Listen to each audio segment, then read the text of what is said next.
So just as a way of background, I went to my first eceee summer study in 1995, and I've been in energy efficiency ever since that, and worked with, well, a few of you in the room over the years, and this year I joined the IEA, and I've been involved in some of their work. So two of these projects I'll tell you a little bit about today.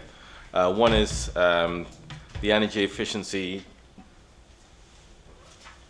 2018 Market Report, a nice glossy report that's come out this year, about 1 to 2 months ago, and then the other one is the World Energy Outlook. So I'll briefly talk you through those, and then maybe take you a little bit through just what we think the current status of energy efficiency is in the world, and then have a few projections going forward where we could be and where we might where we'd want to be.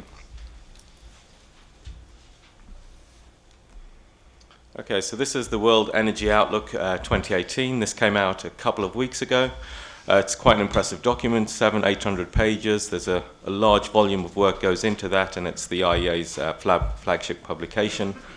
The main bit of this work, it comes from the IEA, which was set up in 1974 after the oil crisis. So historically, there was a big focus on oil supply and ensuring that the Western world did have enough oil for 90 days, and they've evolved over time to look at other fuels, and increasingly start to look at demand side as well. And within the IEA, we've got an efficiency division with almost reaching 20 people now, and I'm one of the new people within the team. The work that they present is usually just forward-looking in this report, going out to 2040. So they have some sort of simulation models that project this, and they have a few scenarios. The main one that they look at is something called the new policy scenario, and this essentially projects where we think the world's going to be with current policies, but also expected policies. So in this NPS scenario, we'd include all the nationally determined contributions and policies that we expect to come down the line. So this is almost a central scenario, if you will. And the other main scenario that's worth looking at is something called the Sustainable Development Scenario. And this is a scenario that the WEO, or the World Energy Outlook, looks at. And this is one that tries to reach our Paris targets. So in this particular case, put us on a pathway towards 2 degrees, but also meet our sustainable development goals as well. So those are the two key scenarios that this report will look at, as well as all the fuels that they look at. As a special focus this year, they also looked at electricity and what the implications of enhanced electrification could look like, and I'll show a couple of slides on that later. The report, if you're interested, is available there. Sadly, it's a paid-for report, but eventually it will become a freely available one. Although some of the analysis around that and some of the key findings are available on the website, and the website's becoming a lot better. It's a lot more digital, so it's a lot more engaging to use the data and download some of the data. The other report, a much, much better one, obviously, is the Energy Efficiency 2018 report. This is the fourth in the series of our Energy Efficiency division, so we're having a much bigger influence within the IEA. So a team of essentially 4 years ago is now a team of 20 people. So we're having a much better influence in the work that the IEA does. In terms of the report, it basically looks at just efficiency trends, what's happening in terms of the market, in terms of investment, policy progress, and also for this particular year, we've looked at something called the efficient world scenario to see where the world could be in 24 with ramping up energy efficiency. There's also a couple of emerging economies bits of work in there as well. The report itself is available from that link there. This one is a freely available one. Perhaps this is a problem with efficiency. We give everything away for free, apart from membership of eceee.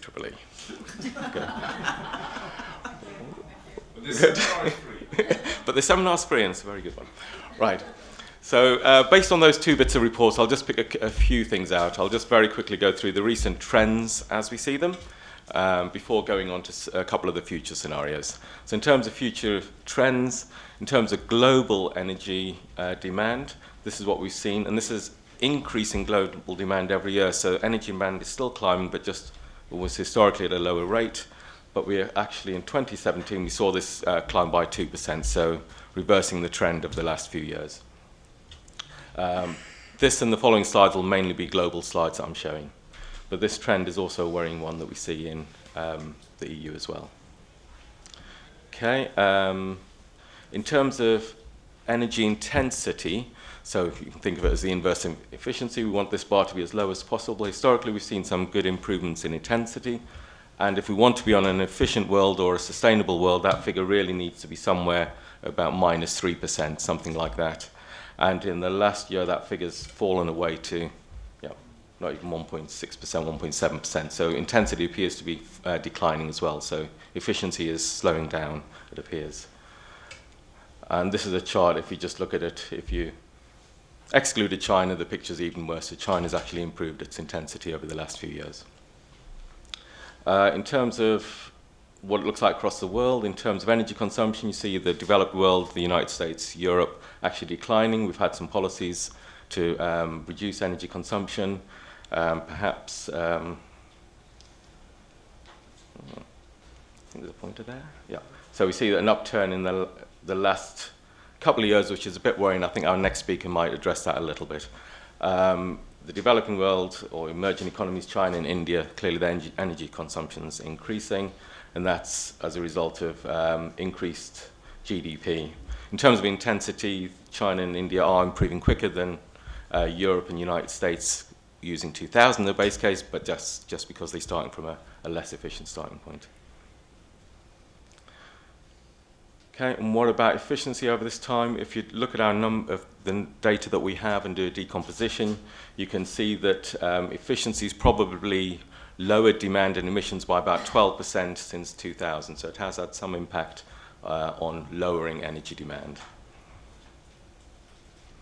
Okay, and where's all this extra increase in energy coming from? If we decompose it further and go from the year 2000 up to 2017, we see that most of the increase in demand is coming from greater use. So people are using their equipment more, they're cooling more space, they're heating more space, and that's driving most of the demand. And that increased demand is not being offset by improvements in efficiency that are happening. So that's the 12% improvement in that green blob there. And from our data, we can dig down further. This is just for buildings, and we see a similar situation where increasing structure and activity is not being offset by greater efficiency in people's homes. The part here is just most of our energy savings are coming from space heating, space cooling, and also more recently lighting as well has had a big improvement in efficiency through LEDs and the like. Okay, in terms of efficiency, policy trends, just to see what we're looking at the moment. Our main one that we look at is mandatory policies, so minimum energy performance standards like eco-design and building codes. So we look at this one first because this is an easy one to measure, but also because we think they're very effective policy programs to have. If you look at what's happening around the world, about a third of the energy consumption in the world is covered by such programs. But that's only part of the story. The other part is we need to see is just how stringent these performance targets are. So if you have building codes and maps, just how stringent should they be? So if you look at the strength of these improving over time, you see that they have been getting better, but in the last couple of years, the stringency seems to have declined in terms of the improvements in the stringency. So there's probably been an easing off in these types of mandatory policies that are happening. And that's intuitive. We see that eco-design has been delayed a bit. You see a rollback in the US of, say, CAFE standards for cars and the like. The report itself then also looks at lots of other policies as well. So this is just to show what's happened to obligation schemes around the world and just the energy consumption that's covered. There are other policies that we look at as well, ESCO. So if you're interested, you can have a look in the report and see what's going on in there. Okay, more interestingly, if we look at what's going to happen in the future, the World Energy Outlook has two scenarios. This is the new policy scenarios where we expect to be going to, with all the things that we think's in the pipeline in terms of nationally determined contributions and other measures, and this sustainable development scenario. So a lot of text on there, but this is our colleagues in WEO. This is how they would view the world, that if you look at oil, there's quite a unstable period happening at the moment, whether that's shale gas in America, geopolitics in the Middle East and the rest. Natural gas is probably going to be increasing again. China's quite keen to expand its use of gas away from coal. In terms of renewable, solar PV and wind power seems to be the biggest uptake at the moment, although it seems like there's a slowing down on other technologies improving, and also efficiency policies as well seem to be slowing down as well. And from our current assessment and the data that we have, it looks like emissions in 2018 will actually be the highest yet. So again, increasing again from 2017 values, so they are still rising, our emissions. On the plus side, access to electricity around the world. For the first time, there's less than a billion, or fewer than a billion people without access to electricity, and that's one of the Sustainable Development Goals.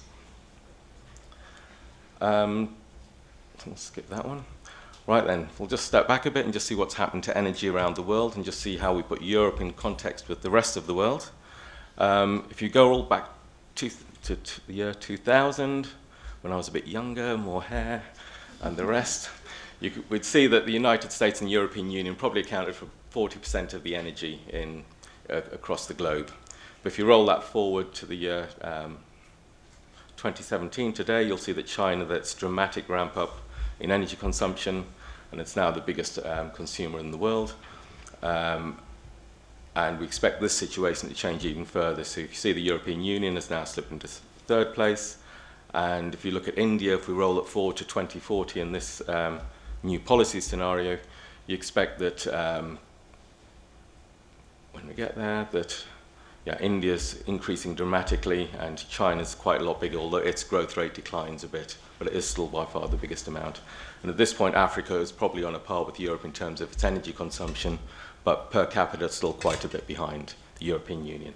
But out of all of those, it's only the European Union that's really decreased its consumption by quite a bit with the policies that are in the pipeline. Okay, where's this extra demand coming from? So these are slides I took straight from WEO, and they say where's demand coming from, so they were quite polite and said, actually, without energy efficiency, the demand that I'm going to be showing in the next few slides would have been twice as much would have been needed. So efficiency over the last few, up to 2040 is providing half of the additional energy that's needed. There'll be a difference between advanced economies like the US and the EU versus emerging economies or developing economies. From the low carbon point of view, we'll see that there should be an increase in renewables, especially PV and wind turbines. Those are in the pipelines. But maybe a fall in nuclear as they fall out of our stock. In terms of gas, again, it's the emerging economies that are going to use more as they switch away from coal. Oil, we expect a fall from oil to happen in the developed countries, mainly as cars become more efficient, but as we switch towards electric cars as well, whereas oil will increase in other countries with more cars, greater use of cars, but also petrochemicals. That's not to say that those emerging economies won't have more cars, electric vehicles. They will also ramp up quite dramatically as well.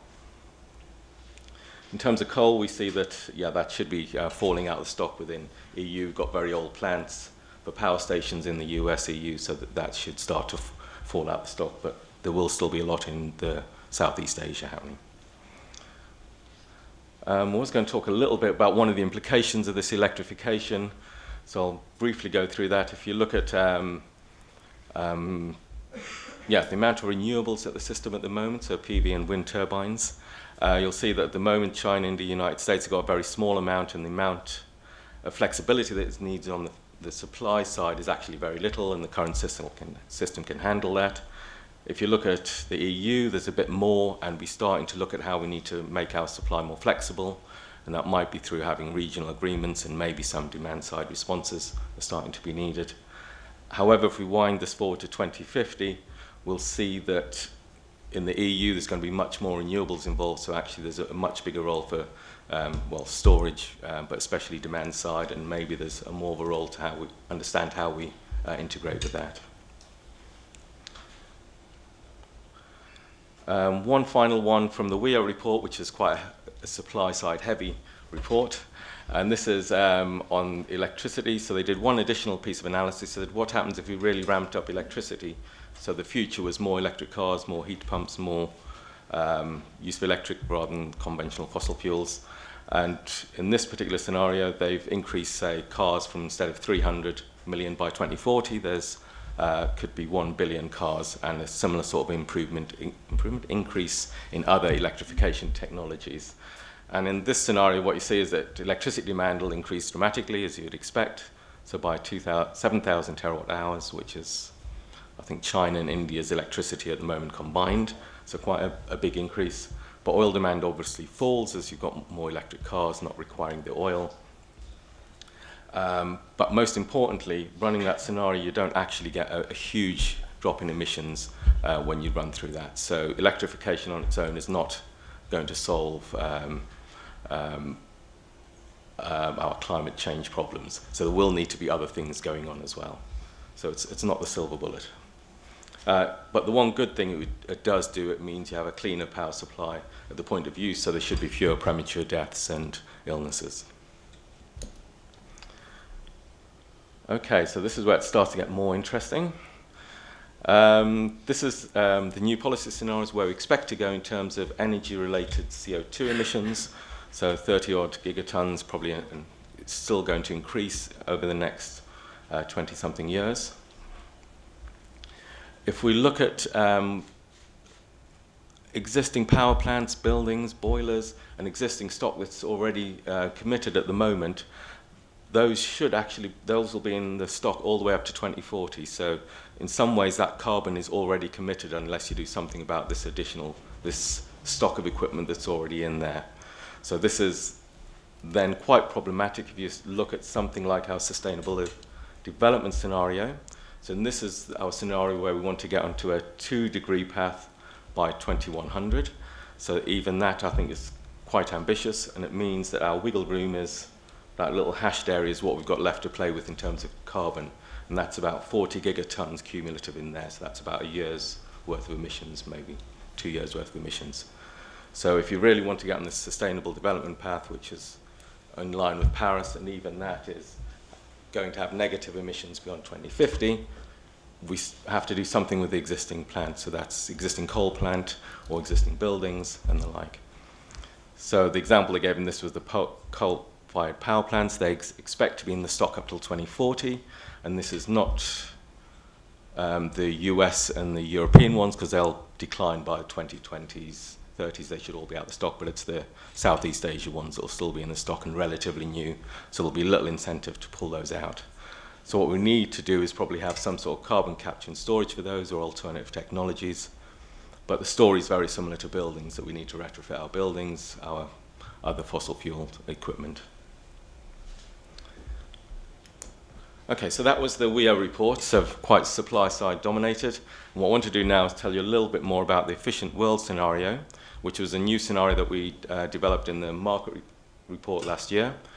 And this scenario is just basically asking the question, what would happen if the world took all the cost-effective energy efficiency options that are available at the moment. So it's anything that's technologically available today, but also cost-effective today. So it's, on one level, ambitious to do all that, but another level it's not ambitious, because we'd hope that we'd be able to make things more cheaper and find other more innovative ways of lowering consumption. So we basically run this scenario, and this scenario is probably the efficiency component of the SDS scenario from the previous slide. So it matches up fairly well. Just as a starting point, if you look at the current efficiency opportunities that are available at the moment, the NPS scenario is probably only accessing about a third of them that are available from another baseline that we have. So there's a considerable amount of efficiency that is still available, that is cost effective with today's technologies. And if we run the scenario, what we see is that we could reduce energy consumption by 16%, and also our CO2 emissions would also decline by 10% or more. If you want to reduce CO2 emissions, of course, we then need another slug for renewables and other types of measures. Okay, and then the big picture in terms of going back to primary energy demand, if we did this, our energy demand would pretty much be fairly stable, but over that period we should be able to double GDP within that period, and intensity will also be increasing by 3% per annum. So that's pretty much what we need to get onto a sustainable level, but also to meet our Sustainable Development Goal 7.3, which is trying to double efficiency by 2030.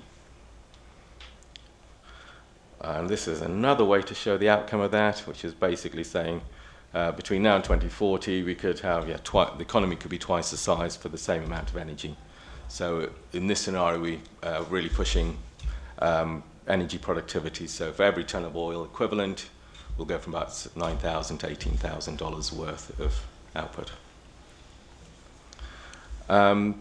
In terms of some big numbers, under the scenario, if you look at different parts of the sector, if we look at avoided oil imports and fossil fuel imports, it could be about 700 billion in the EU and China and India. So they won't need to import those. For householders, they could be saving something like $550 billion a year, and industry will be saving a similar amount as well under this particular scenario. This is this greenhouse gas emission savings again on the left, where we think we could be. If we put that through a model, so we've put it through eceee's, the International Institute of Applied Systems Analysis, perhaps. They've got a gains model, and they can take the energy that we put and then say what the emissions will look like, but also then relate it to premature deaths and other diseases as well. And if you do that, you can see that the emissions, particulate emissions also drop considerably, but also premature deaths will also fall by quite a bit as well. Although the major gains for reducing those are still to do with renewables rather than efficiency per se. But still there are tremendous gains just from efficiency. In our modeling, drill down further, and just as globally for buildings, to say buildings we could pretty much flatline the energy consumption is now, but be 60% more building space available as the developing world builds more buildings and their population has access to more space as well. So nearly getting to the end. At the end of the scenario, we'll then also come up with some high-level things just to say where we think the major opportunities are, but then also some of the key policy actions that could be in this particular framework. So around transport, we think we could still stabilize energy consumption even with doubling the amount of kilometer vehicles that are traveled, so that the activity is much higher. And most of that opportunity, we think, is in cars and trucks, is where most of the opportunity is. And the policies that fall out of that generally are around regulations to make them more efficient. However, we're also starting to look at a void shift and some other ways of reducing energy consumption. So it's not just about improving efficiency with transport, it really is modal shift is probably the biggest part. And our modeling is just starting to take that into account. And if we're talking about social scientists and behaviour, that's clearly one area where I think there is a role to better understand that. In terms of buildings, again, as you saw on the previous slide, I think we could flatline energy consumption with much larger building space, which is likely to happen with increasing population, maybe 20% more people, and a wealthier population. Most of the energy savings are likely to be in space heating and space cooling, although equipment is also quite a large amount as well.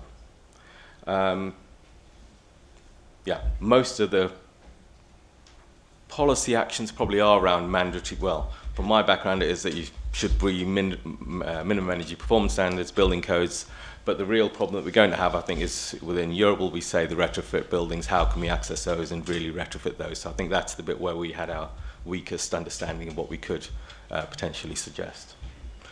In industry, it's likely energy consumption could still increase, but the value added per unit of energy output is likely to increase. Most of the energy efficiency opportunities aren't in the big, heavy energy using industries. It's the smaller, lesser intensive energy industries that we think where the opportunities are.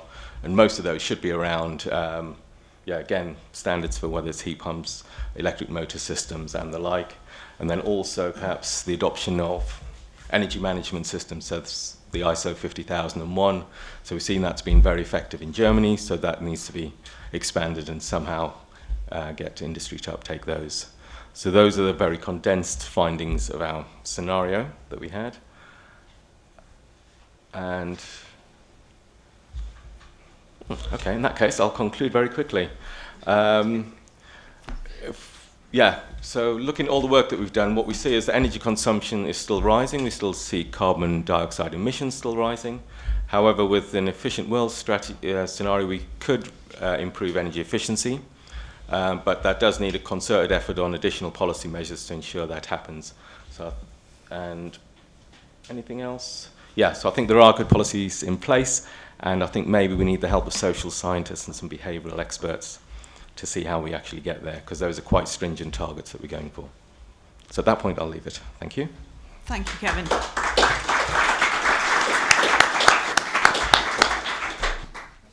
Yeah. Thanks a lot, Stefan Scheuer from the Coalition for Energy Savings. Thank you so much for your work. That's highly appreciated, very important. I had the pleasure this morning to attend the launch of the World Energy Outlook, Fatih Birol's presentation. And what I think also coincides very strongly with what you said is this disconnect between the reality of increasing energy demand, increasing emissions, while at the same time, you know, aiming for net zero. And that's something I think very good that you're working that out, and I think a lot of focus should be on this. What is happening there? Why are we reducing our impact, policy impact on improving energy efficiency? Why are savings declining over the last years? And that is really something which I understand also we will get more to. Now, and you mentioned that yourself, the World Energy Outlook is very supply side heavy. It's the flagship publication of the IEA. How do you feel in there? Are you getting through? Are we getting our message through? This morning I would have liked to, but I didn't manage at the end to challenge Fatih Birol on his very supply side dominated talks. And what do we need to do to get stronger the energy efficiency and demand side, also into the supply side reports, into this mainstream publication, in not just falling back to, okay, let's stick CCS on coal-fired power stations in China, but let's work with them to improve energy efficiency? Yeah, completely agree. So I'm certainly in a small demand side within a much larger supply side, but if you talk to Fatih, then I've seen lots of presentations where it would now say that energy efficiency is the first fuel, and that was an IRA report that came out 3-4 years ago now. So I think increasingly there's that realization, and over the last year that I've been there, I do see that that is taken more seriously in the work that I'm involved in, is trying to better put in efficiency components within the modelling as well to try and do that. In terms of the wider, making it more available to the rest of the world in terms of what we can do, that's, I think, a tougher question. I think maybe people around the room probably got as good an answer as me, a better answer than me, I hope. Got time for one more question. Please. Hi, Kevin. Thank you. You mentioned behavioral sciences as one of the social sciences that would be needed. That's a usual suspect by now, with its own problems in a way. What other type of social sciences and humanities would you think are needed to help the IEA? Good one. That could be a question for later, but no, it is a question for later. But I don't know. I think a lot of the people within our organisation are very much economically and technically driven. So I think it's perhaps it's how you can package information that helps us either. Yeah, I'm not even sure where to begin on that. It's. I think I will discuss it over coffee with you, I think. But it is a challenge for us to try and introduce that in the modelling. So within our transport modelling, it's quite clear we start to try and understand better how we can introduce less economically and technical things in there. So whether it's fudging our models to make them look like economical and technical options, or do some better way of analysing it. And there has to be a better way. And it's not a good enough answer yet.